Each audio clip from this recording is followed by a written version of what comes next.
اس مقابلے کے اگلے شریک محمد سفیان کو دعوت دینا چاہوں گا، جن کا تعلق جامعہ بیت النور سے ہے، جن کا موضوع تمہیں وطن کی ہوائیں سلام کہتی ہیں۔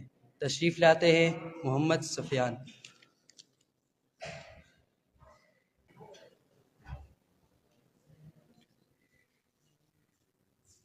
مٹی کی محبت میں سرشار جنوں زادے، مایوسی اور جہالت کے اندھیروں میں روشنی کی کرن بنتے ہیں صدر علی وقار۔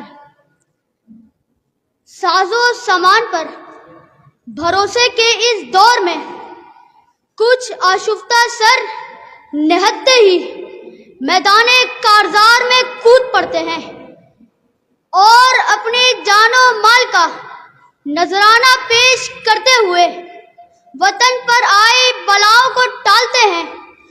یہی وہ محب وطن سپاہی ہوتے ہیں کہ لائن آف کنٹرول پر، جن کے سینوں پر پہلے اور دیواروں پر بعد میں گولیاں چلتی ہیں، جو وطن کی ردا کا تحفظ کرتے کرتے خاکی وردی سفید کفن میں تبدیل کروانا تو گوارا کر لیتے ہیں، مگر وطن کی اف تک برداشت نہیں کرتے کہ جب بھی آندھی چلی ظلم کی، خوف کی، تیرے بیٹے لڑے تیرے بیٹے کٹے، جب بھی تو نے پکارا تو ہم چل دیے۔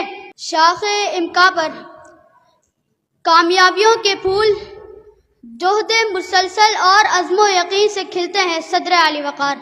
سو نظر دوڑائیے قرطاس زماں پر، ایسے ان گنت سرفروشان وطن موجود ہیں جنہیں وطن کی ہوائیں سلام کہتی ہیں، کہ کہیں عبدالستار ایجی دکھی انسانیت کی خدمت کرتے ہیں، تو کہیں کھیل کے میدان میں نور دستگیر بٹ گولڈ میڈل جیتتے ہیں، تو کہیں ارشد ندیم اولمپکس میں جیولن تھرو کر کے فائنل بھی اپنے نام کر لیتا ہے، تو کہیں ڈاکٹر عبدالقدیر خان سے لے کر ڈاکٹر سمر مبارک من تک سبھی وطن عزیز کے تحفظ کو یقینی بناتے ہیں۔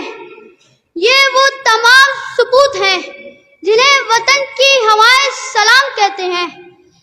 اے رائے حق کے شہیدوں، وفا کی تصویروں، تمہیں وطن کی ہوائیں سلام کہتی ہیں۔